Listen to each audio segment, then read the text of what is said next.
అనేకులు వారి ప్రాణాలు త్యాగము చేసి దేవుని గ్రంథాన్ని మన చేతిలోనికి రావడానికి ప్రయాసపడ్డారు. అందరూ ఏం చేశారు? ప్రాణాలు త్యాగం చేసుకున్నారు. ఈరోజు మన చేతిలో ఉన్న ఈ బైబిల్ చాలా సులువుగా రాలేదు. దాని వెనకాల ఎంతో చరిత్ర ఉంది కదా. బైబిల్ చరిత్రను మనము జాగ్రత్తగా ఆలోచన చేసినప్పుడు అలాంటి శ్రమలు, అనేక మరణాలు, అనేక రకాల విపత్కరమైన పరిస్థితుల్లో కూడా ఇప్పటికీ దేవుని గ్రంథం సజీవముగా ఉంది అంటే దానిని కాపాడుటలో, దేవుని గ్రంథాన్ని మనందరికీ అందించుటలో దేవుని యొక్క ప్రణాళిక ఎంత గొప్పదో మనము జాగ్రత్తగా ఆలోచన చేస్తూ దేవుని మనస్సును తెలుసుకోవడానికి, దేవుని ఉద్దేశాలు తెలుసుకోవడానికి, దేవునికి ఏది ఇష్టమో తెలుసుకోవడానికి ఆయన పిల్లలుగా మనం ఏం చేయాలి? ప్రయత్నము చేయాలి. కాబట్టి అనేక అభిప్రాయాలు, అనేక రకముల భేదముల సమ్మేళనమే నేడు సంఘాలు. ఈ ఆధునిక క్రైస్తవ్యంలో భిన్నమైన అభిప్రాయాలు చాలా ఎక్కువగా కనబడతా ఉన్నాయి. మనం అందరూ చూస్తూ ఉన్నాం. ఒక సంఘానికి మరొక సంఘానికి, ఒక ఆరాధనకు మరొక ఆరాధనకు, ఒకరి యొక్క క్రమానికి మరొకరు క్రమాలకి ఎన్నో రకాల భిన్న అభిప్రాయాలు మనకు కనబడుతూ ఉన్నాయి. ఆరాధన విషయంలో, ప్రార్థన విషయంలో, స్త్రీ పురుషుల విషయంలో, రోజుల విషయాల్లో రకరకాల అభిప్రాయాలు కనబడతా ఉన్నాయి. బైబిల్ దాని గురించి ఏమని మాట్లాడుతూ ఉందో పౌలు కొరింథీ సంఘానికి రాస్తూ చాలా విషయాలు వివరంగా చెప్పాడు. 11వ అధ్యాయంలో ఈరోజు మనం 11వ అధ్యాయంలో నుండి కొన్ని విషయాలు మనము నేర్చుకోవడానికి సిద్ధపడుతూ ఉన్నాం. ఒక మాట మీ ముందు ఉంచి నేను ముందుకు వెళ్ళాలని ఆశపడుతున్నాను. 19వ వచనంలో ఏమంటున్నాడంటే, మీలో యోగ్యులైన వారు ఎవరో కనబడినట్లు. ఏమంటున్నాడు? మీలో ఎవరో యోగ్యులైన వారు ఎవరో కనబడినట్లు. అంటే అర్థం ఏంటి? అందరూ యోగ్యులు కాదు. అందరూ ఏం కాదు? యోగ్యులు, అర్హులు కాదు. ఏ విషయంలో? దేవుని సంఘ క్షమాభివృద్ధి విషయములో, దేవుని పిల్లలుగా కొనసాగే విషయములో, దేవుని నామాన్ని కొనియాడే విషయంలో ఏమంటూ ఉన్నాడంటే యోగ్యులు. ఏమంటున్నాడు? మీలో యోగ్యులైన వారెవరో కనబడినట్లుగా. మీలో ఏముంటుందట? భిన్న అభిప్రాయములు ఉండక తప్పదు. భిన్న అభిప్రాయాలు అంటే ఒక అభిప్రాయానికి మరొక అభిప్రాయానికి ఏమాత్రం పొంతన ఉండదు. కొంతమంది సంఘములో స్త్రీ మౌనంగా ఉండాలి అనేది కొంతమంది అభిప్రాయం. లేదు, సంఘములో స్త్రీలు మాట్లాడవచ్చు అనేది కొంతమంది అభిప్రాయం. ఖచ్చితంగా స్త్రీ సంఘంలో మాట్లాడకూడదు. స్త్రీ దేవుని దృష్టిలో స్త్రీ ఎప్పుడు తక్కువే అనేది కొందరి అభిప్రాయము. లేదు, దేవుని దృష్టిలో స్త్రీ పురుషులు ఇద్దరు సమానమే అనేది కొందరి అభిప్రాయం. జాగ్రత్తగా పౌలు చెప్పాడు, ఖచ్చితంగా ఏముంటాయంట? భిన్నాభిప్రాయాలు ఉంటాయి. కానీ యోగ్యులు ఎవరో ఖచ్చితంగా తెలియపరచబడుతుంది. జాగ్రత్తగా పౌలు పత్రికలు మనం చదివేటప్పుడు చాలా ఉన్నతమైన ఆలోచనలతో మనం చదవాలి. 1కి 10 సార్లు మనము చదవాలి. ఎందుకంటే పత్రికలు అందరికీ అర్థము కావు. ఏ పత్రికలు? పౌలు రాసిన పత్రికలు. అందుకనే చాలా మంది పత్రికల్లో నుంచి వాక్యం చెప్పడానికంటే పాత నిబంధనలోంచి చెప్తారు. ఎందుకంటే చాలా సులువు. అది పాత నిబంధనల నుంచి చెప్పడం చాలా సులువు, చాలా సులువు. ఎవరైనా చెప్పచ్చు దేని నుంచి?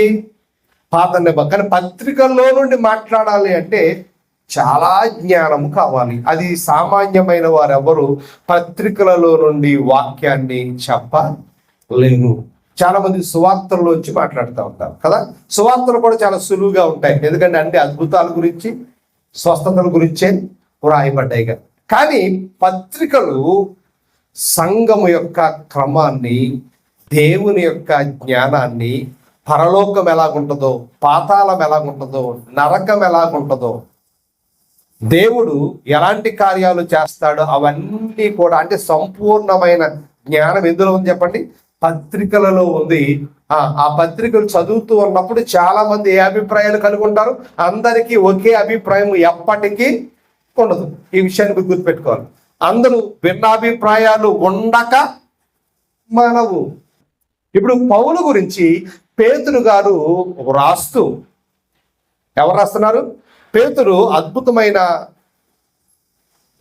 పరిచారకుడు, అపోస్తలుడు కదా. పేతురు ఎలాంటి అంటే గొప్ప ఘనమైన, ఇంకా చెప్పాలంటే బహు శ్రేష్టమైన పరిచర్య చేసిన వాడు ఎవరు అంటే పేతురు. ఓ సందర్భంలో పేతురు మీద కోపపడ్డాడు. ఎవరు చెప్పాలి? ఎవరు? పౌలు. పౌలు ఎవరి మీద కోపపడ్డాడు?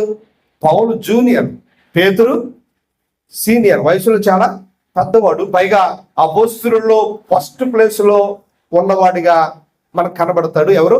పేతురు. పేతురుని ఒక సందర్భంలో పౌలు ఏమంటున్నాడో ఒకసారి చూద్దాం.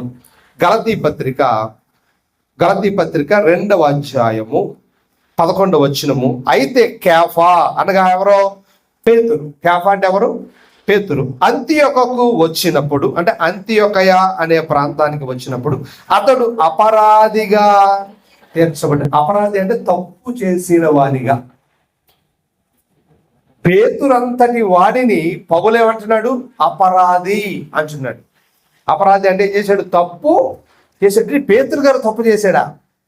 ఎవరో సీనియర్, యేసు ప్రభు కొరకు ప్రయాసపడిన పేతురు తప్పు చేశాడా? ఏంటి అంటే, నేను ముఖాముఖిగా అతనిని ఎదిరించి తిని. పేతురు మీద కోపడ్డాడంట. ఎవరో? పౌలు. అంతియొకలో పేతురు మీద కోపడ్డాడు, ఎదిరించాడు అని రాయబడింది ఇక్కడ. ఎదిరించాడు. ఎలా అనగా, యాకోబు వద్ద నుండి కొందరు రాకమునుపు అతడు అన్యజనులతో భోజనము చేయుచుండెను గాని వారు రాగానే సున్నతి పొందిన వారికి భయపడి వెనుక తీసి వేరైపోయాను. ఎక్కడొచ్చిందంటే భోజనాల దగ్గర సమస్య వచ్చింది. అందరూ కలిసి భోజనాలు చేస్తున్నారు. అన్యులు ఎవరో? అన్యులు ఒక చోట, యూదులు అంటే యూదులు ఎప్పుడు అన్యులతో కలిసి ఉండరు. యూదులు ఎప్పుడు ఎవరితో కలిసి ఉండరు? అన్యులతో కలిసి ఉండరు. కానీ పేతురు అన్యులతో కలిసి భోజనం చేస్తున్నాడు. ఈ లోపల యూదులు వస్తున్నారు. ఎవరు వస్తున్నారు? ఈ లోపల యూదులు వస్తూ ఉంటే, అయ్య బాబు వీళ్ళు వస్తున్నారు, లేనిపోని సమస్య నాకు, ఏమంటారు? అన్యుడితో కూర్చున్నవేటి నువ్వు అని అంటారని సైలెంట్గా లేచి తినివాడు ఏమైపోడంట? పక్కకే వచ్చేసాడు. చూడండి, అంటే ఎందుకు ఈ మాట చెప్తున్నానంటే, అది చిన్నదే కానీ వాక్యానికి అది విరుద్ధము. దేనికి విరుద్ధము? ఎందుకంటే దేవుని దృష్టిలో అందరూ సమానులే. అన్యులను కూడా దేవుడు ప్రేమించాడని ప్రకటించిన వాడెవరు? పేతురే. అపోస్తుల కార్యాల సందర్భం మనకు కనబడుతుంది. అపోస్తుల కార్యాలు 10వ అధ్యాయము 11వ అధ్యాయం చదివితే అన్యులను కూడా, అన్యుల మీద కూడా దేవుని ఆత్మ దిగి వచ్చింది. కాబట్టి యేసుక్రీస్తు అందరికీ ప్రభు అన్నాడు. ఎవరో? అలా అన్న పేతురు మనుషులకు భయపడ్డాడు. ఎవరికి? మనుషులకు భయపడినప్పుడు దేవుని బిడ్డలారా ఎవరికి వచ్చిందంటే పౌలు గారికి కోపం వచ్చింది. అందుకని అంటున్నాడు, తక్కిన యూదులను అతనితో కలిసి మాయోవేషము వేసుకుని గనుక బర్నబా కూడా వారితో వేషధారణ చేత మోసపోయెను. పేతురు యూదులకు భయపడి అన్యుల దగ్గర నుండి బయటికి వచ్చేసి, అంటే యూదుల దగ్గర యూదుల్లాగా, అన్యుడి దగ్గర అన్యుల్లాగా నటించాడు. ఎవరో? పేతురు అని పేతురు మీద ఏం చేశాడట? కోప్పడ్డాడు. పేతురు గారు, నువ్వు చాలా పెద్దడు, నువ్వు చేసింది తప్పు. అంటే దాని అర్థం ఏంటి తెలుసా? తప్పు చేసినప్పుడు ఎవరినైనా ఖండించవచ్చు. ఏ విషయంలో? దేవుని విషయం. కాబట్టి జాగ్రత్తగా మనం ఆలోచన చేయాలి, జాగ్రత్తగా మనం పరిశీలన చేయాలి. వాక్య విషయంలో కూడా ఎవరైనా తప్పుగా మాట్లాడుతున్నప్పుడు మన బాధ్యత ఏంటి చెప్పనా? పౌల్లాగా ఖండించాలి. ఏం చేయాలి? పౌల్లాగా ఖండించాలి. అయ్యా, మీరు చెప్పింది తప్పు, మీరు చేసేది తప్పు. ఎవరు చేసేది? ఎవరైతే దేవుని వాక్యానికి విరోధముగా చేస్తుంటారో, దేనికి? దేవుని వాక్యానికి విరోధముగా చేస్తూ ఉంటారో దాన్ని ఖండించవలసిన బాధ్యత ఎవరిదే? చెప్పాలి, సంఘానిది కదా. కానీ మనోళ్ళు అంటారు, ఏం పర్లేదు అయ్యగారికి రాడు కదా. కానీ అలాగా వాక్యానికి వ్యతిరేకమైన పనులు చేస్తే వారు ఎవరు అంటే అపరాధులుగా తీర్చబడతారు. ఆ విషయంలో పౌలు ఏం చేశాడు? పేతురుని కూడా ఏం చేశాడు? అపరాధి అన్నాడు. పేతురు మీద కోప్పడ్డాడు. ఎవరో? పౌలు. మరి ఇప్పుడు పేతురు పౌలు గురించి ఏం రాస్తున్నాడో చూద్దాం. ఎవరో? పేతురు పౌలు గురించి ఏమని వ్రాస్తూ ఉన్నాడో ఒకసారి చూద్దాము జాగ్రత్తగా ఈ మాటలు. పేతురు రాసిన రెండవ పత్రిక, పేతురు రాసిన రెండవ పత్రిక తీసారా? 3వ అధ్యాయము, జాగ్రత్తగా చదవాలి. 15వ వచనం. మరియు మన ప్రభు యొక్క దీర్ఘశాంతము రక్షణార్థమైనదని ఎంచుకొనుడి. అలాగే మన ప్రియ సహోదరుడు ఏమన్నాడు చెప్పండి? ఎవరినే తిట్టినా పౌల్ని పబ్లిక్లో ఏం చేశాడు? పేతుర్ని తిట్టాడు. పబ్లిక్లో పేతురు ఏం చేశాడు? ఎదిరించాడు. కానీ పేతురు ఏమాత్రం పౌలు మీద కోప పడలేదు. ఎందుకంటే తాను తప్పు చేశారని తప్పును సరి చేసుకుని ఇక్కడ ఏమంటున్నాడు?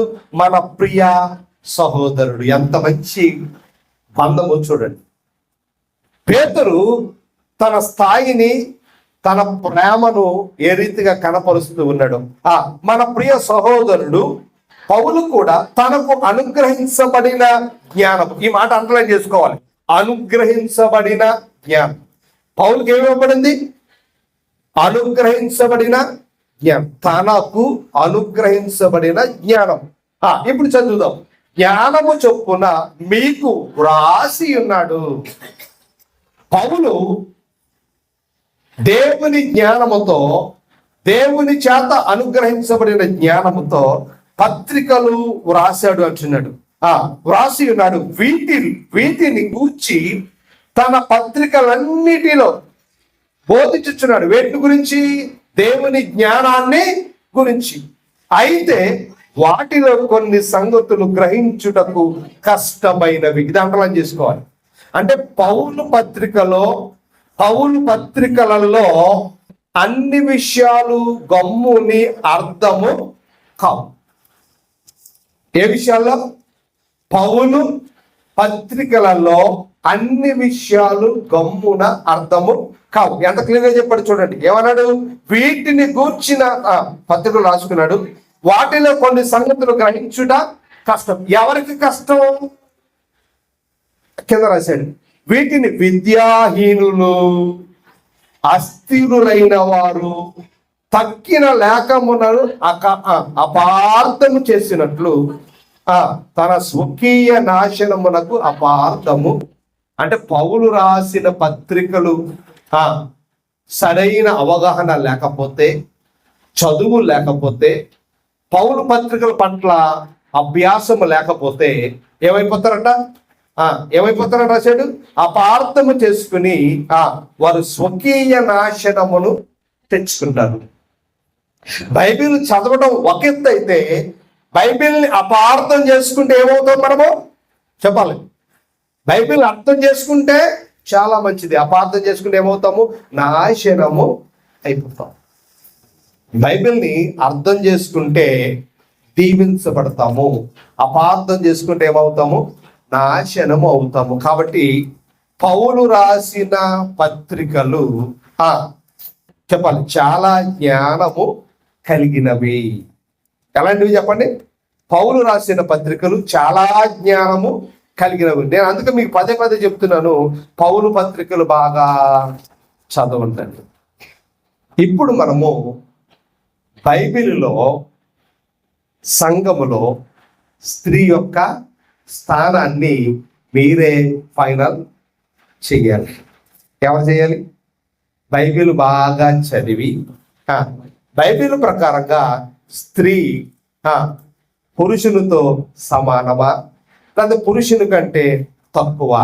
సంఘములో స్త్రీ మాట్లాడవచ్చా, సంఘములో స్త్రీ మాట్లాడకూడదా అని ఫైనల్గా చేయవలసింది ఎవరో?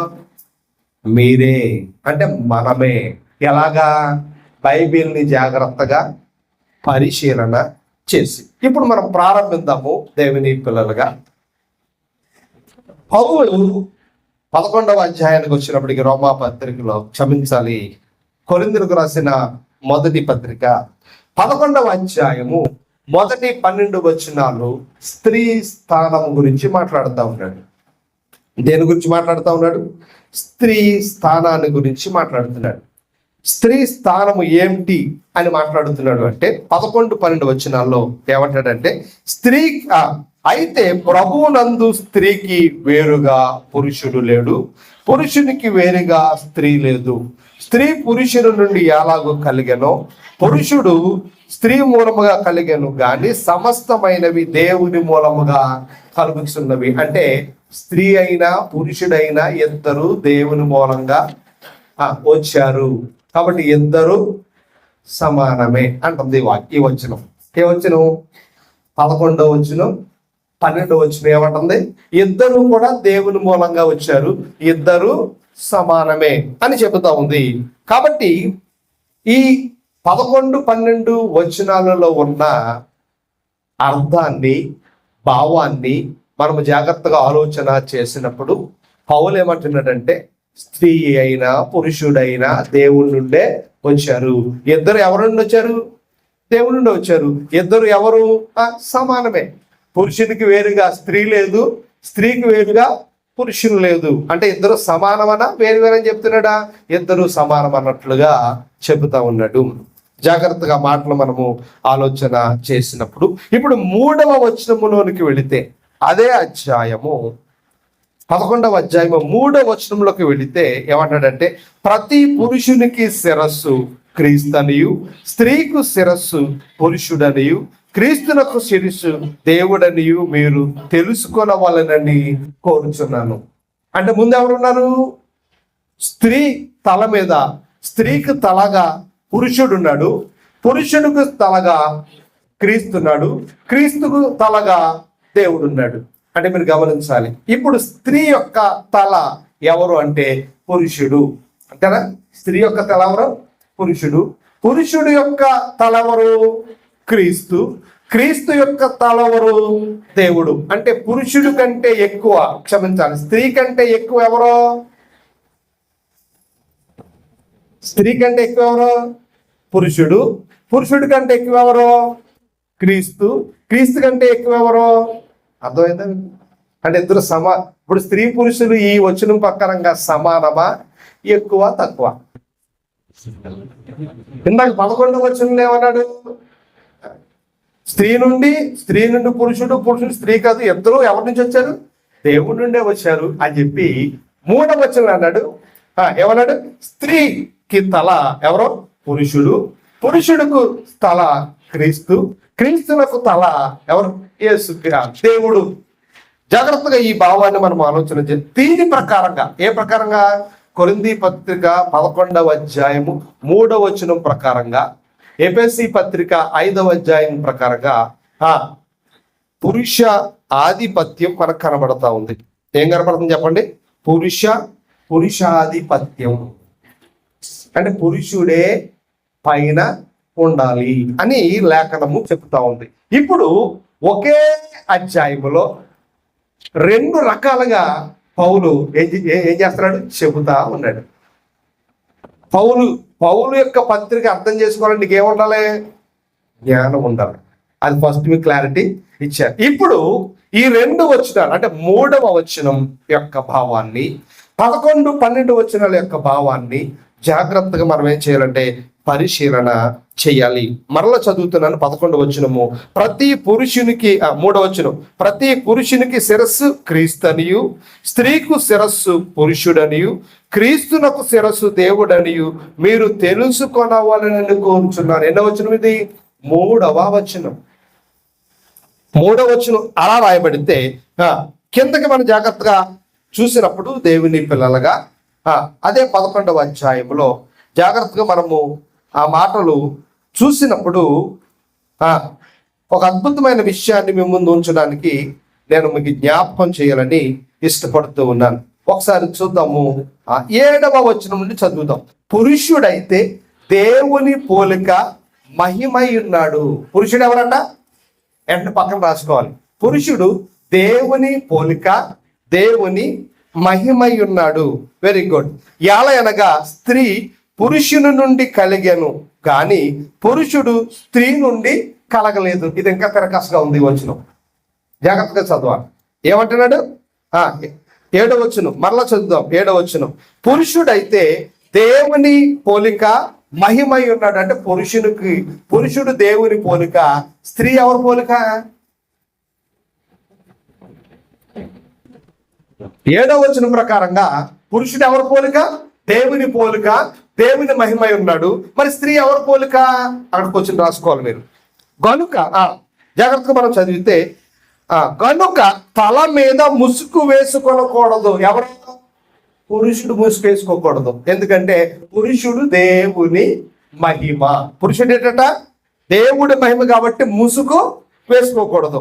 జాగ్రత్తగా ముసుగు వేసుకోకూడదు. కానీ స్త్రీ పురుషునికి మహిమై ఉన్నది. స్త్రీ ఎవరా? పురుషునికి మహిమై ఉన్నది. అనగా స్త్రీ పురుషుని నుండి కలిగినే గాని పురుషుడు స్త్రీ నుండి కలుగలేదు. మరియు స్త్రీ పురుషుని కొరకే గాని పురుషుడు స్త్రీ కొరకు సృష్టింపబడలేదు అని ఇందువలన దేవదూతల బట్టి అధికార సూచనగా స్త్రీకి తల మీద ఉండవల్లి. ఏంటది? ఎంతమంది తీసుకున్నారు? చదువుకుంటున్నారే? అధికారానికి సూచనగా ఏమంటున్నాడు ఇక్కడ? దేవదూతలను బట్టి అధికార సూచనగా ప్రతి స్త్రీ ఏం వేసుకోవాలి? ముసుగు వేసుకోవాలంట. నేను ఒక ప్రశ్న మిమ్మల్ని అడుగుతున్నాను. ఎందుకు ముసుగు వేసుకోవాలంటే పురుషుడు ఎవరి మహిమ? దేవుని మహిమ. కాబట్టి పురుషుడు ముసుగు వేసుకోకూడదు. స్త్రీ ఏం వేసుకోవాలి? ముసుగు వేసుకోవాలి. స్త్రీ అంటే ఎవరు చెప్పండి మీకు? మన భాషలో స్త్రీ అంటే ఎవరు? పెళ్ళైన వారా, పెళ్లి కాని వారా? పెళ్ళైన వారు స్త్రీ అంటారు, పెళ్లి కాని వారిని ఏమంటారు? కన్యక అంటారు కదా. లేకపోతే ఎవరా స్త్రీ? ఎవరి స్త్రీ కన్నా కన్యక అనే పదమే సరి అయిన పదం కదా. పెళ్ళైతే స్త్రీ, పెళ్ళి కాకపోతే కన్యక. అందుకనే రికార్డులో రాసేటప్పుడు పెళ్ళి అవ్వలేదనుకో కన్యక అని రాస్తారు. పెళ్ళైతేనో, పెళ్లి కాలేదనుకో పురుషునికి బ్రహ్మచారి అని రాస్తారు. అంటే మీరు జాగ్రత్తగా ఆలోచన చేసినప్పుడు ప్రతి పదం దానిలో ఉన్న భావాన్ని మనం జాగ్రత్తగా పరిశీలన చేయకపోతే పౌలు యొక్క పత్రికలు మనకి ఎప్పటికీ అర్థము కావు. కాబట్టి ఈ వచనం ప్రకారంగా మనం ఆలోచన చేసినప్పుడు తల అనే దాన్ని మొదలు పెట్టాడు 3వ అధ్యాయంలో. 3వ వచనంలో ఏమన్నాడు? తల. స్త్రీకి తల ఎవరు? పురుషుడు. పురుషుడికి తల ఎవరు? క్రీస్తు. క్రీస్తుకు తల ఎవరు? దేవుడు. జాగ్రత్తగా మీరు గమనించాలి. అంటే స్త్రీ యొక్క తల పురుషుడు. అంటే స్త్రీ కంటే పురుషుడు చెప్పాలి గొప్పవాడు అని అర్థమా? ఏమండి? తల గ్రీకులో కెఫాల్ అనే పదాన్ని ఉపయోగించాడు. ఇంగ్లీష్లో హెడ్ అంటారు కదా. ఇంగ్లీష్లో ఏమంటాం? హెడ్. గ్రీకులో కెఫాల్. ఈ తర్జుమాను మనం జాగ్రత్తగా ఆలోచన చేసినప్పుడు శిరస్సు లేకపోతే తల, ఈ మూల భాషలోనికి మనం వెళితే కెఫాల్ అనే పదం రాయబడింది. దేవుని బిడ్డలారా, ప్రాచీన గ్రీకు అంటే పురాతన గ్రీకు భాషలో కెఫాల్ అనే పదానికి 20 అర్థాలు ఉంటే ఆధునిక గ్రీకు భాషలో కెఫాల్ అనే పదానికి ఇంచుమించు 48 అర్థాలు ఉన్నాయి. అంటే ప్రాచీన గ్రీకు వేరు, ఆధునిక గ్రీకు వేరు. ఓల్డ్ ఇంగ్లీష్, మోడర్న్ ఇంగ్లీష్ ఉందా లేదా? Old English, modern English. అలాగే తెలుగు కూడా పురాతన తెలుగు, లేటెస్ట్ తెలుగు. ఈ మధ్యకాలంలో తెలుగు అక్షరాల్లో కొన్ని అక్షరాలు తీసేశారు. తెలుసా మీకు? ఏ అక్షరాల్లో? తెలుగు అక్షరాల్లో కొన్ని అక్షరాలు తీసేశారు. ఎన్ని అక్షరాలు తీశారు? అవి వాడట్లేదు. తెలుసా మీకు? అంటే మోడర్న్ తెలుగు, ఓల్డ్ తెలుగు. జాగ్రత్తగా మీరు ఆలోచన చేయాలి. మనల్ని మనము వాక్యములో పరిశీలన చేసుకోవాలి. కెఫాల్ అనే మాట ప్రాచీన గ్రీకు భాషలో వాడబడిన సాధారణ పదం ఏమిటంటే, కెఫాల్ అనే మాటకు అర్థము ప్రథమ వ్యక్తి, నాయకుడు, లేకపోతే అధిపతి, ముఖ్యుడు అనే పదాలు వర్తిస్తాయి.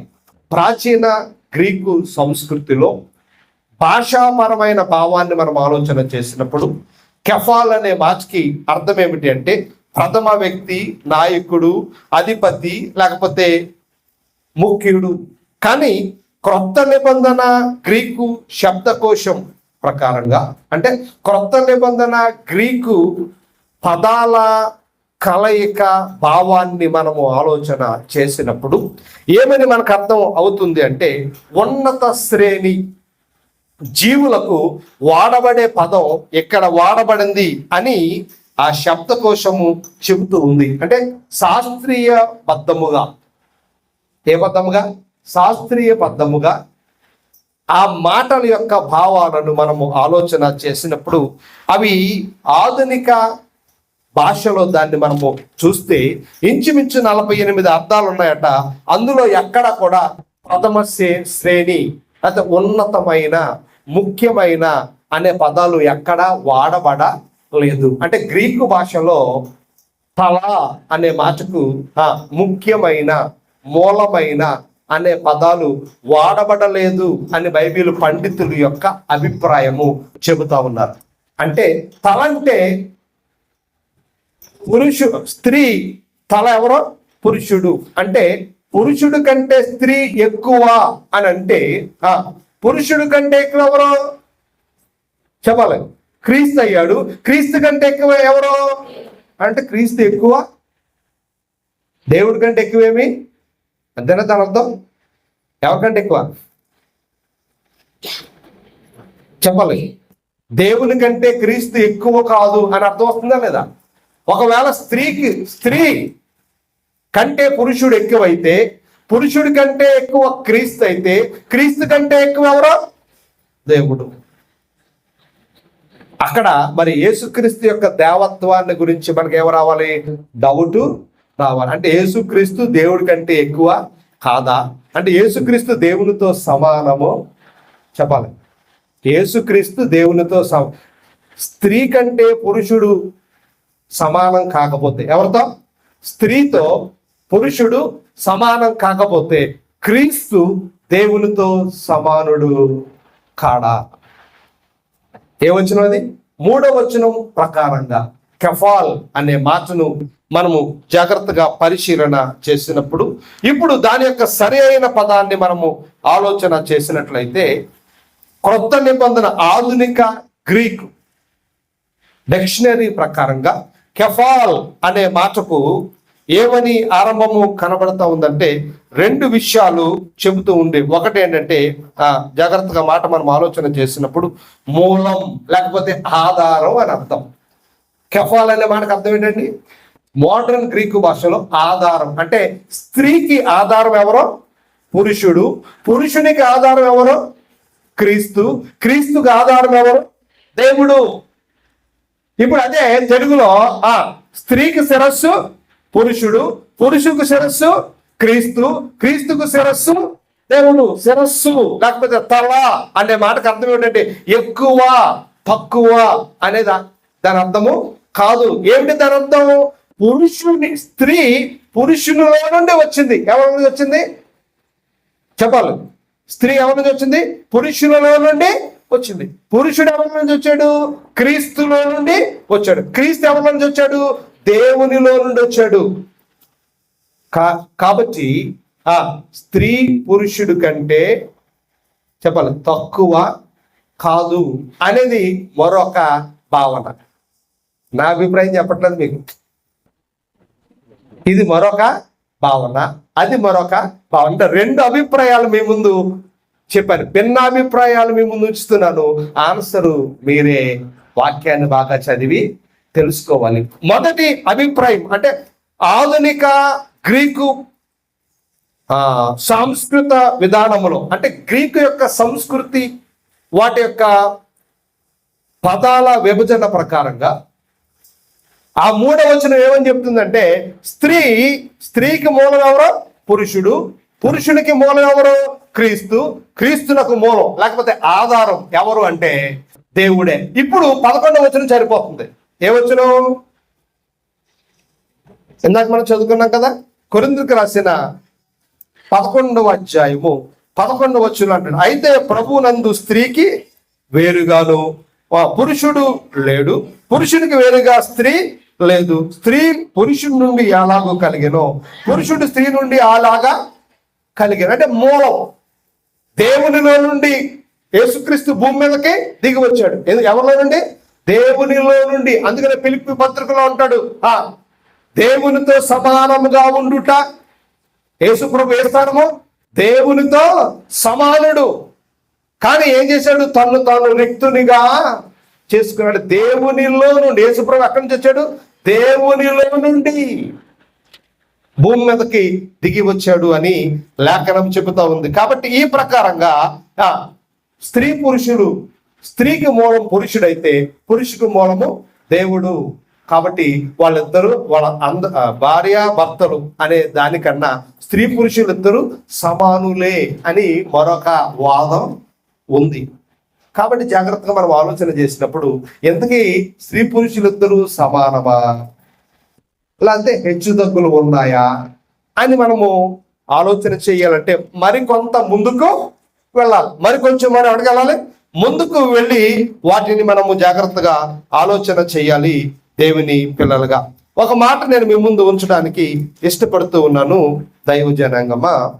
అదే కొరింథీ పత్రికలో 11వ అధ్యాయాన్ని మనం జాగ్రత్తగా చూసినప్పుడు ఒక అద్భుతమైన మాట చెబుతూ ఉన్నాడు. ఏమంటానంటే 16వ వచనములో, ఎవడైనను కలహప్రియుడిగా కనబడిన ఎడల మాలోనైనను దేవుని సంఘములోనైనను ఇట్టి ఆచారము లేదని వాడు తెలుసుకొనవలెను. కలహప్రియుడు అంటే తెలుసా మీకు? కలహప్రియుడు అంటే గొడవలు పెట్టే తత్వం. ఏ విషయంలో గొడవ? ఆడవాళ్ళు మాట్లాడవచ్చు అని కొంతమంది, మాట్లాడకూడదు అని కొంతమంది, ముసుగేసుకోవాలి అని కొంతమంది, ముసుగేసుకోకూడదు అన్నవాళ్ళు. ముసుగుకి దీనికి సంబంధం లేదు. ఖచ్చితంగా స్త్రీలందరూ ఏం వేసుకోవాలి? ముసుగు వేసుకోవాలి. దేనికి గుర్తు అంటే విధేయతకు గుర్తు. జాగ్రత్తగా ఈ మాట గమనించాలి. మనం ముందుకు వెళితే మరొక విషయాన్ని మీ ముందు ఉంచడానికి నేను ఇష్టపడతా ఉన్నాను. ఒకసారి చూద్దాము. ఒక అద్భుతమైన మాట మీ ముందు ఉంచడానికి నేను ఇష్టపడుతూ ఉన్నాను. ఒకసారి చూద్దాం. కొరింథీ పత్రికలోనే ఒక అద్భుతమైన మాట మనకు కనబడుతుంది. కొరింథీ పత్రిక 11వ అధ్యాయంలో ఇందాక మనం చదువుకున్నాం. అయిలా ఒకసారి నేను మీకు జ్ఞాపకం చేసి ముందుకు వెళ్ళాలని 13వ వచనం అంటాడు, మీలో మీరే యోచించుకొనుడి. అంటే మీకు మీరేం చేయాలంట? ఆలోచన చేసుకోవాలి. పౌలు అంటున్నాడు, మీకు మీరే ఆలోచించాలి, మీకు మీరే పరిశీలన చేసుకోవాలి. ఏది చెయ్యాలో ఏది చేయకూడదు మీకు మీరే నిర్ణయము తీసుకోవాలి అని ప్రారంభంలో ఏమన్నాడు? ప్రారంభంలో చూడండి ఆ మాట జాగ్రత్తగా మనం చదివితే 2వ వచనములో, మీరు అన్ని విషయములలో నన్ను జ్ఞాపకము చేర్చుకొనుచు నేను మీకు అప్పగించిన కట్టడలను గైకొనుచున్నారని మిమ్మల్ని మెచ్చుకొనుచున్నాను. నేను చెప్పిన ఆచారాలను మీరు వెంబడించాలి, మళ్ళీ మీకు మీరే ఆలోచన చెయ్యాలి. 2 విషయాలు పౌలు హెచ్చరిక చేస్తా ఉన్నాడు. కాబట్టి జాగ్రత్తగా ఈ మాటలు మనము ఆలోచన చేసినప్పుడు అసలు స్త్రీ స్థానము పురుషుని స్థానము 2 సమానముగా ఉన్నాయా, వేరువేరుగా ఉన్నాయా? దేవుని సంఘములో స్త్రీ పురుషులకు దేవుడు ఎలాంటి ప్రాధాన్యత ఇచ్చాడు అనేది మీకు మీరే ఏం చేయాలి? ఆలోచన చెయ్యాలి అన్నాడు. ఆ మాట 13వ వచనంలో ఏమన్నాడు? మీకు మీరే ఆలోచన చెయ్యాలని ఎంతో స్పష్టంగా చెబుతూ ఉన్నాడు. కాబట్టి దేవుని పిల్లలుగా మనము జాగ్రత్తగా ఆలోచించవలసిన వారమై ఉన్నాము అని నేను మీకు జ్ఞాపకము చేస్తూ ఉన్నాను. మరొక మాట మనం ఆలోచన చేసినప్పుడు దేవుని పిల్లలుగా ఒక అద్భుతమైన మాట కనబడుతుంది. కొరింథీ పత్రిక 12వ అధ్యాయానికి మనం వెళితే, కొరింథీ పత్రిక 12వ అధ్యాయం జాగ్రత్తగా చదువుదాం. కొరింథీయులకు రాసిన మొదటి పత్రిక 12వ అధ్యాయములో చాలా విషయాలు వ్రాయబడ్డాయి. ఒకసారి 12వ వచనం నుండి జాగ్రత్తగా చదువుదాం. 12వ వచనము, యాలాగు శరీరము యాకమై ఉన్నదో అనేకులమైన అవయవములు కలిగి ఉన్నదో, యాలాగు శరీరము యొక్క అవయవములన్నీ అనేకములై ఉన్నవో, ఒక్క శరీరమై ఉన్నవో, అలాగే క్రీస్తు ఉన్నాడు. అంటే శరీరముల అవయవాలన్నీ సమానమా, లేకపోతే ఎగుడిదిగుడిగా ఉంటాయా? ఒకటి ఎక్కువ ఒకటి తక్కువ అన్నట్లుగా మనం చూస్తామా? చెప్పాలి. శరీరములో ఉన్న అవయవాల గురించి మాట్లాడుతున్నాడు ఎవరో? పౌలు. శరీరములో అనేక రకాల అవయవాలు ఉంటాయి కదా, అవన్నీ ఒకటిగా ఎలాగ ఉంటుందో, శరీరములో ఉన్న అవయవాలన్నీ ఒకటిగా ఎలా పనిచేస్తారో, అలాగే అనేకులమైన మనము కూడా ఒకటిగా పని చేయాలి. మనం లేచి నిలబడాలంటే కాళ్ళు పని చేయాలి, నడుము పని చేయాలి, నరాలు పని చేయాలి, ఎముకలు పని చేయాలి, మెదడు పని చేయాలి. శరీరంలో ప్రతి భాగము పని చేస్తేనే నిలబడగలుగుతాము, కూర్చోగలుగుతాము, మాట్లాడగలుగుతాము, ఏదైనా చేయగలుగుతాం. ఏ అవయవం ఆగిపోయినా మనం ఆ పని పూర్తిగా చెయ్యలేము. నాలుగుకి సంబంధించిన నరం ఆగిపోయింది అనుకో, నోట్లో చెవి రాదు, మాట రాదు, రంగు తెలియదు, రుచి తెలియదు. అప్పుడు ఏమంటావంటే నీకు నీ అవయవాల్లో ఒక అవయవము పాడైపోయింది అంటాం. చెయ్యి పైకి లేపలేకపోతాం అనుకో, ఏమంటావు? నీ శరీరములో చేతికి సంబంధించిన ఒక అవయవము దెబ్బతిన్నది. ఎందుకంటే అన్ని సరిగ్గా ఉంటేనే మనం సంపూర్ణులము, అంతేనా? అవయవాలన్నీ ఎలా ఉండాలి?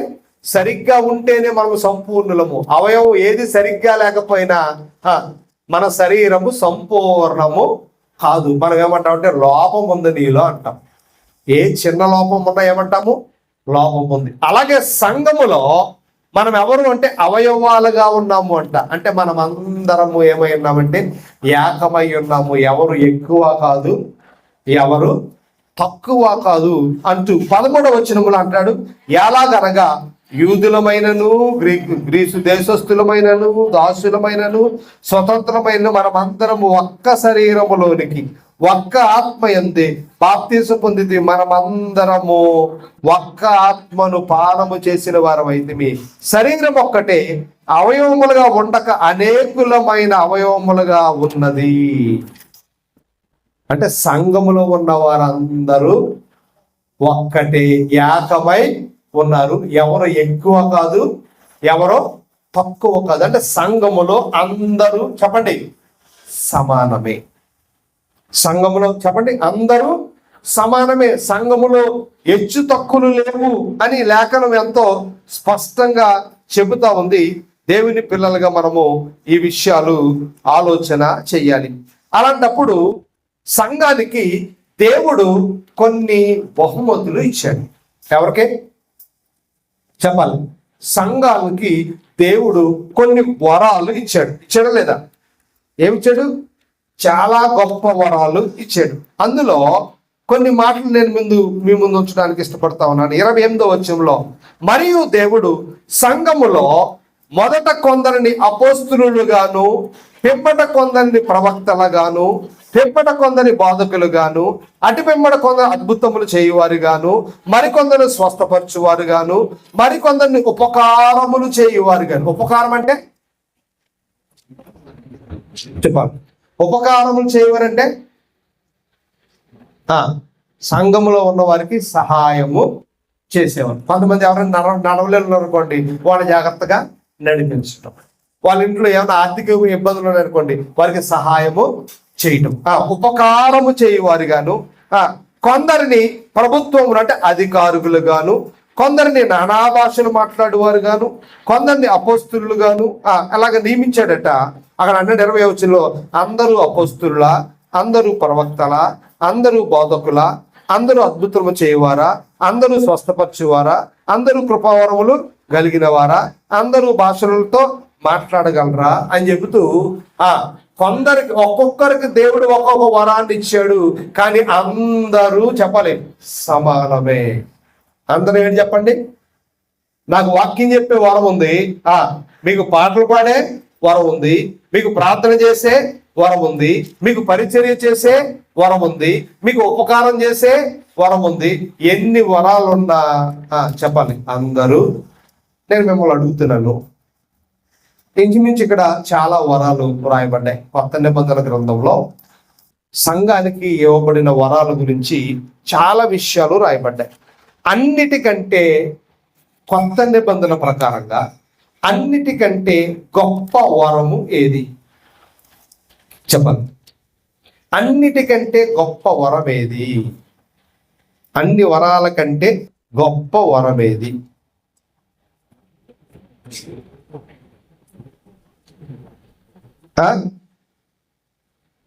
అన్నిటికంటే గొప్ప వరం అంటే ఒక మాట ఇంకా మీకు బాగా అర్థం అవడం. పౌలు గారు చెప్పాడు, శ్రేష్టమైన వాటి గురించి మాట్లాడాడు. అన్నిటికంటే శ్రేష్టమైన వరం ఏది? పౌలు చెప్పినటువంటి వరాలలో కొత్త నిబంధన ప్రకారంగా అన్ని వరాల కంటే శ్రేష్టమైన వరం ఏది చెప్పాలి? పౌలు చెప్పిన దాని ప్రకారంగా ఎవరైనా చెప్పగలరా? పౌలు చెప్పిన దాని ప్రకారంగా వరాలలో శ్రేష్టమైన వరం ఏది? ఎవరైనా చెప్పగలరా?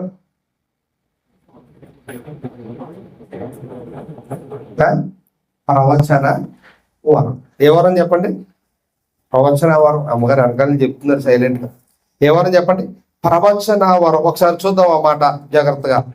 14వ అధ్యాయంలో కొరింథీయులకు రాసిన మొదటి పత్రిక 14వ అధ్యాయం అంతా మీరు చదివితే ఏమంటాడంటే, ప్రేమ కలిగినకు ప్రయాసపడుడి, ఆత్మ సంబంధమైన వరములను ఆసక్తితో విశేషముగా మీరు ప్రవచన వరమును ఏమన్నాడు? విశేషముగా ప్రవచన వరమును అపేక్షించుడు అంటాడు. 5వ వచనంలో ఏమంటున్నాడంటే, సంఘము క్షేమాభివృద్ధి పొందు నిమిత్తము భాషలతో మాట్లాడేవాడు అర్థము చెబితేనే గాని వానికంటే ప్రవచించువాడే శ్రేష్ఠుడు. అంటే క్రొత్త నిబంధన పరిచర్యలో ప్రవచన వరం అనేది చెప్పండి శ్రేష్టమైన వరం. ఇక్కడ నేను మిమ్మల్ని అడుగుతున్నాను, ప్రవచించే వరాలలో క్షమించాలి, ఆత్మ వరాలలో ప్రవచన వరం శ్రేష్టమైనదైతే ఆ ప్రవచన వరాన్ని దేవుడు సంఘములో ఎవరికి ఇచ్చాడు? సంఘములో ఏ వరం ఉంది? శ్రేష్టమైన వరం ఉంది కదా. ఆ శ్రేష్టమైన వరాన్ని సంఘములో దేవుడు ఎవరికి ఇచ్చాడు అంటే, స్త్రీలకు ఇచ్చాడా పురుషులకి ఇచ్చాడా అని మనం ఆలోచన చేసినప్పుడు స్త్రీల గురించి పౌలు ఏమని మాట్లాడుతూ ఉన్నాడో ఒకసారి మనము చూద్దాము. 3వ వచనమే కొరింథీయులకు రాసిన మొదటి పత్రిక 11వ అధ్యాయము 3వ వచనం కింద భాగాన్ని 4వ వచనం, ఏ పురుషుడు తల మీద ముసుగు వేసుకుని ప్రార్థన చేయును లేక ప్రవచించును ఆ పురుషుడు తన తలకు అవమానపరచును. ఏ స్త్రీ తల మీద ముసుగు వేసుకొనక ప్రార్థించును లేకపోతే ప్రవచించును అంటే స్త్రీలు కూడా ప్రవచించే శ్రేష్టమైన వరాన్ని కలిగి ఎక్కడ?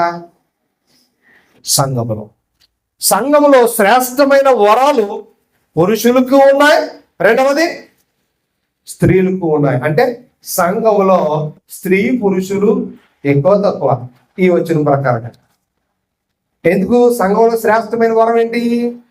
ప్రవచన వరం. ఆ శ్రేష్టమైన వరం ఎవరికి ఉంది? పురుషులకి ఉంది, స్త్రీలకు ఉంది. అంటే ఇద్దరు సమానమా? ఇద్దరు వరాల విషయములో ఇద్దరు సమానం. అంటే దేవుడు బహుమతులు ఇచ్చే విషయంలో మగోళ్ళకి పెద్దపేట, ఆడోళ్ళకి చిన్నపేట వేయలేదు. అంటే ఈ విషయంలో దేవుడు సమానత్వాన్ని పాటించాడు. ఏం పాటించాడు? సమానత్వాన్ని పాటించాడు. జాగ్రత్తగా ఈ మాటలు మనం గమనించాలి దేవుని బిడ్డలారా. ప్రవచన వరాన్ని గురించి చాలా శ్రేష్టమైన విషయాలు వ్రాయబడ్డాయి. భాషల వరాల గురించి, అనేక రకాల వరాల గురించి ఎంతో విశేషముగా లేఖనము వ్రాయబడింది. నేను మీకు మరలా తెలియజేస్తూ ఉన్నాను. ఒకసారి 12వ వచనంలోకి మనం వెళితే 12వ అధ్యాయము 4వ వచనంలో ఒక మాట కనబడుతుంది. 4వ వచనం ఏమంటాడంటే, కృపావరములు నానా విధములుగా ఉన్నవి గాని ఆత్మ ఒక్కడే, మరియు పరిచర్యలు నానా విధములుగా ఉన్నవి గాని ప్రభువు ఒక్కడే. వరాలు చాలా ఉన్నాయి, తర్వాత పరిచర్యలు చాలా రకాలుగా ఉన్నాయి అని చెప్తూ ఉన్నాడు దేవుని బిడ్డలారా. 7వ వచనం కనబడితే, అయినను అందరి ప్రయోజనము కొరకు ప్రతివానికి ఆత్మ ప్రత్యక్షత అనుగ్రహింపబడి ఉన్నది. ఏలయనగా ఒకనిని ఆత్మ మూలముగా బుద్ధి వాక్యము, మరి ఒకనికి ఆత్మ మూలముగా జ్ఞాన వాక్యము, మరి ఒకనికి ఆత్మ మూలమున విశ్వాసము, మరి ఒకనికి ఒక్క ఆత్మ వలననే స్వస్థపరచు వరము, మరి ఒకనికి అద్భుతములు చేయు శక్తియు, ప్రవచన వరమును, మరి ఒక ఆత్మ వివేచన, మరియు నానా విధములు భాషలు. చివరకు 11వ వచనం అంటాడు, అయినను వీటన్నిటిని ఆత్మ ఒక్కడే తన చిత్తము చొప్పున ప్రతివానికి ప్రత్యేకముగా పంచి, ఎవరో పరిశుద్ధాత్ముడు సంఘములో ప్రత్యేకంగా ఇస్తున్నాడట. ఏంటయి? వరాలు. ఆ ప్రత్యేకమైన వరాలు కలిగిన వారిలో ఎవరున్నారు? పురుషులు ఉన్నారు, చెప్పాలి, స్త్రీలు ఉన్నారు. అంటే దేవుని పరిచర్యలో ఇద్దరికి దేవుడు సమానమైన స్థానము ఇచ్చాడని ఎవరు చెప్పారు? పౌలే చెప్తున్నాడు. అంతకుముందు ఏమన్నాడు? ఆ మాట గుర్తుపెట్టుకోవాలి. అంతకుముందు, ఎందుకంటే మనము 11వ అధ్యాయం చదివి అక్కడతో ఆగిపోకూడదు, 12వ అధ్యాయం చదవాలి. సంఘములో స్త్రీ పాత్ర ఏమిటో మనము తెలుసుకోవాలి. అంటే దేవుడు సంఘములో స్త్రీకి ఎంత ఉన్నతమైన స్థానం ఇచ్చాడో స్త్రీగా మీరు ఆలోచన చెయ్యాలి. అమ్మ ప్రార్థన చేయడానికి రండి అని ఏ స్త్రీనన్నా పిలిచారనుకోండి, ఎన్నింటికి వెళ్ళాలి మీరు? వైనమ్మ గారు చెప్పాలి. దేవుడు నీకు ప్రార్థించే వరం ఇచ్చాడు. ఏ వరం ఇచ్చాడు? ప్రార్థించే వరం ఇచ్చాడు. సంఘం నీ ప్రార్థన కోరుకుంటుంది, విశ్వాసులు నీ ప్రార్థన కోరుకుంటారు. అలాంటప్పుడు ఆ వరాన్ని, అంటే ఎవరికి లేని ప్రత్యేకత, సంఘంలో 150 మంది ఉన్నారు, 200 మంది ఉన్నారు, ఎవరికి లేని ప్రత్యేకత నీకు ఇచ్చినప్పుడు నీవు ఆ బాధ్యతను ఎలాగా కలిగి ఉన్నాడు? అంటే దేవుడు ఎంత గొప్పవాడో చూడండి, దేవుడు ఎంత ప్రేమ గలవాడో చూడండి, దేవుడు ఎంత దయగలవాడో, పైగా ప్రత్యేకంగా ఇచ్చాడు. ఎలా ఇచ్చాడు చెప్పాలి? ప్రత్యేకంగా ఇచ్చాడు నీకు. ఏ వరాన్ని? ప్రార్థించే వరాన్ని, విశ్వాస వరాన్ని, వివేచన వరాన్ని, జ్ఞానవాక్యాన్ని, బుద్ధివాక్యాన్ని. దేవుడిచ్చిన ఈ ప్రత్యేకమైన వరాలను ఎలాగ మనము ఉపయోగించాలి, దేవుడు మనకిచ్చిన ప్రత్యేకతను దేవుని కొరకు ఎలాగ మనము వాడాలి అనేది మనల్ని మనం ఏం చేయాలి? పరిశీలన చేసుకోవాలి. ఎంత ప్రేమ గలవాడో చూసారా దేవుడు, ఎంత గొప్పవాడో దేవుడు కదా. ఆడవారికి దేవుడు వరాలు ఇచ్చాడు, మగవారికి దేవుడు వరాలు ఇచ్చాడు. కాబట్టి వరాలు పొందిన మనము దేవుని పనిలో బాధ్యత గలవారుగా ఉన్నామా, బాధ్యత లేని వారిగా ఉన్నామా? మట్టి పని, ఏ పని చెప్పండి? ఉదయం 6 గంటలకు ప్రారంభము, ఎన్ని గంటలకి అనకప్పుడు నేను 8 గంటలకు వస్తాను. ఏ పనిది? మట్టి పని. లేటర్తో చెప్తుంది, నేను 9 గంటలకు వస్తాను అంటే ఏమంటారు వాళ్ళు? చెప్పాలి, మీ భాషలో చెప్పండి. అందుకని బైబిల్లో ఒక అద్భుతమైన మాట ప్రభు అన్నాడు, ఇదిగో నేను త్వరగా వచ్చుచున్నాను, వాని క్రియలు చొప్పున. ఏంటది? నీ పనిని బట్టే దేవుడికి ఏమిస్తాడు? బహుమానం ఇస్తాడు. నీ పనిని బట్టే దేవుడికి ఏమిస్తాడంటే ఉన్నతమైన స్థానం ఇస్తాడు. గమనించాలి, దేవుడిచ్చిన ప్రత్యేకతను నువ్వు పోగొట్టుకుంటే దేవుడిచ్చిన ప్రత్యేకతను నువ్వు నిర్లక్ష్యం చేస్తే ఎవరు నష్టపోతామంటే మనమే నష్టపోతాం. రేపు పొద్దున్న లెక్క ఎవరు అప్పగించుకోవాలంటే మనమే అప్పగించాలి. కాబట్టి మనం ఏం చేయగలంటే దేవుడిచ్చిన వరాన్ని నిర్లక్ష్యము చేయకూడదు. ఎందుకంటే దేవుడు ప్రేమ గలవాడు. పురుషులతో పాటు సమానంగా స్త్రీకి ఏమిచ్చాడు? వరములు ఇచ్చాడు అని లేఖనం ఎంతో స్పష్టంగా చెబుతా ఉంది. కాబట్టి వేదాంతపరమైన థియలాజికల్ గా దేవుడు పక్షపాతి కాడు, ఆయన అన్యాయస్తుడు కాడు. పురుషుడు ఒకలాగా, స్త్రీ ఒకలాగా, చిన్నోడిని ఒకలాగా, పెద్దోడిని ఒకలాగా, సేవకుడిని ఒకలాగా, విశ్వాసుని ఒకలాగా, సంఘభక్తుని ఒకలాగా చూడలేదు. కానీ మనం చూస్తాం. ఎవరు చూస్తాం? మనం చూస్తాం. మన హోదాని చూసుకుంటాం. నాతో ఎవరు సమానం కాదు. కానీ దేవుడు అన్యాయస్తుడు కాదు. నువ్వు పెద్ద స్థానంలో ఉన్నా, సేవకుడి స్థానంలో ఉన్నా, విశ్వాసి స్థానంలో ఉన్నా, ఏ స్థానంలో ఉన్నా, దేవుని దృష్టిలో అందరూ సమానులే. ఆయన అందరికీ పంచి ఇచ్చేవాడు. ఏంటవి? వరములను, దీవెనలను, ఆశీర్వాదాలు. ఒక మాటలో చెప్పాలి అంటే సేవకుడిగా నేను వాక్యం చెబుతున్న స్థానం ఎలాంటిదో, ఒక విశ్వాసిగా దేవుని మందిరంలో చిన్న పని నువ్వు చేసిన అది కూడా దేవుని దృష్టిలో చాలా, చెప్పండి, గొప్పది, చాలా గొప్పది. అసలు వాక్యం చెప్పేవాడి కంటే, పాటలు పాడేవారి కంటే, ప్రార్థించేవారి కంటే సంఘంలో ఎవరు గొప్పవారంటే పరిచారకులు చాలా గొప్పవారు. పరిచారకుల స్థానం చాలా ఉన్నతమైంది. అందుకనే పౌలు పదే పదే రాశాడు. ఏమని? నా పరిచర్యలో పరిచారకులుగా ఉన్న పేర్లు రాశాడు. సేవకుల పేర్లు రాశాడా? మా సంఘంలో ప్రార్థన పర్వాలు ఈమె అని చెప్పాడా? పాడట్లేదా? మా సంఘంలో ఈమె పాటలు బాగా పాడుతుంది అని రాశాడా? ఎవరు? పౌలు గారు రాయడా?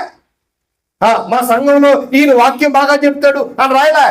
పరిచర్యలో వీళ్ళు గనులు అన్నాడు. దేనిలో? చెప్పాలి, దేనిలో? పరిచర్యలో. కాబట్టి దేవుని పరిచర్య చేయడం అనేది, మందిరంలో పరిచర్య చేయడం అనేది ఎంతో ఘనమైన పని. దేవుని బిడ్డలుగా నీకు పాట పాడడం రాకపోవచ్చు, ప్రసంగం చేయడం రాకపోవచ్చు, కానీ నువ్వు పరిచర్య చేసిన ప్రసంగికుడికి దేవుడు ఏ దీవెనిస్తాడో, పరిచర్య చేసిన మీకు కూడా అదే దీవెన. యుద్ధం చేసేవాడికి అదే దీవెన, ఆయుధాలు మోసేవాడికి కూడా అదే దీవెన. దేవుడు నమ్మదగిన వాడు. కాబట్టి దేవుని పిల్లలుగా ఒక విషయాన్ని మనము ఆలోచన చేయాలి. దైవ జనాంగమా, మరొక మాట మీ ముందు ఉంచడానికి నేను ఇష్టపడుతూ ఉన్నాను. ఒక వచనాన్ని జాగ్రత్తగా ఆలోచన చేద్దాము. ఒకసారి చూద్దామా? అదే అధ్యాయంలోనే, కొరింథీయులకు రాసిన పత్రికలోనే 12వ అధ్యాయాన్ని మనం జాగ్రత్తగా చూస్తూ ఉన్నప్పుడు ఒక వచనాన్ని మీ ముందు ఉంచడానికి నేను ఇష్టపడుతూ ఉన్నాను. దేవుని పిల్లలుగా ఆయన శరీరాన్ని గురించి మాట్లాడుతూ ఏమంటున్నాడంటే, సంఘము గురించి మాట్లాడుతూ ఒక అద్భుతమైన మాట అంటాడు. 16వ వచనంలో, మరియు నేను కన్ను కాను కనుక శరీరములోను దానిని కానని చెవి చెప్పినంత మాత్రాన శరీరములోనిది కాకపోవునా? శరీరం అంతయు కన్నైతే వినుట ఎక్కడ? శరీరం అంతయు వినుటైతే వాసన చూచడం ఎక్కడ? అయితే దేవుడు అవయవములలో ప్రతి దానిని తన చిత్త ప్రకారము శరీరములో, దేవుడు తన చిత్త ప్రకారంగా మనల్ని సంఘములో ఉంచాడు. ఏ ప్రకారంగా? దేవుడు తన చిత్త ప్రకారంగా ఏమిచ్చాడు? కన్ను నేనే గొప్ప అనకూడదట, చెవి నేనే గొప్ప అనకూడదట, అవయవములు ఏది కూడా నేనే గొప్ప అనకూడదు. నేను ప్రసంగం బాగా చేస్తున్నాను, నేనే గొప్ప, నేను పాటలు పాడుతున్నాను, నేనే గొప్ప, నేను ప్రార్థన చేస్తున్నాను, నేనే గొప్ప, నేను పరిచర్య చేస్తున్నాను, నేనే గొప్ప అని అనకూడదు. అందరూ సంఘములో, చెప్పాలి, సమానం. ఎంత ప్రేమ కలిగిన వాడు దేవుడు చూడండి. అందులో స్త్రీలను, పురుషులు, పెద్దవారు, చిన్నవారు ఎవరైనా కావచ్చు, కానీ దేవుని దృష్టిలో అందరూ, చెప్పాలి, సమానమే. ఆయన ప్రేమ కలిగిన వాడు, ఆయన దయ కలిగిన వాడు. మరి వరాల విషయంలో దేవుడు సమానమే అన్నప్పుడు, బోధించే విషయంలో దేవుడు స్త్రీకి స్థానము ఇవ్వలేదా? ఏ విషయంలో? బోధించే విషయంలో దేవుడు స్త్రీకి స్థానము ఇవ్వలేదా? అన్ని వరాల కంటే శ్రేష్టమైన వరం ఏమని చెప్పాను? ప్రవచించే వరము. ప్రవచించే వరమే శ్రేష్టమైంది అయినప్పుడు బోధించే వరం పెద్ద శ్రేష్టమైంది ఏమి కాదు. ఏ వరం చెప్పండి? ప్రవచించే వరానికంటే బోధించే వరం శ్రేష్టమైంది ఏమి కాదు. బోధకులు అనేది ఎందుకంటే పౌలే చెప్పాడు వరాలన్నిటిలో శ్రేష్టమైనది ఏమని చెప్పాడు. అసలు బైబిల్లో ఎన్ని వరాలు ఉన్నాయి చెప్పండి? ఆత్మవరాలు ఎన్ని ఉన్నాయి?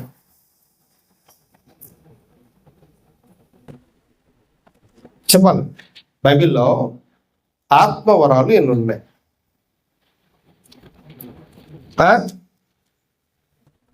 ఎవరైనా చెప్పగలరు? బైబిల్లో ఆత్మవరములు ఎన్ని ఉన్నాయి?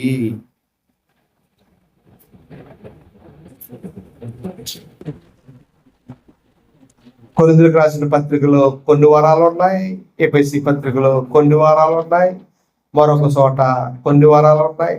మనం ఏమనుకుంటామంటే ఆత్మవరాలు 9 అనుకుంటాం, కానీ కాదు. ఎన్నో చెప్పాలి. ఎన్నున్నాయో లెక్కెట్టి వచ్చే వారం చెప్పు. అన్ని వరాలు ఉన్నప్పటికీ అన్నిటిలో శ్రేష్టమైనది ఏదంటాడు పౌలు? ప్రవచించేవారు. ప్రవచించే వరాన్ని ఎవరికి ఇచ్చాడు? స్త్రీలకు ఇచ్చాడు కదా. మరి బోధించే అవకాశాన్ని కూడా దేవుడు స్త్రీకి ఇచ్చాడా లేదా అనేది వచ్చే వారం మనం పరిశీలన చేద్దాము. తల్ల వచ్చండి, ప్రార్థన చేసుకుందాం.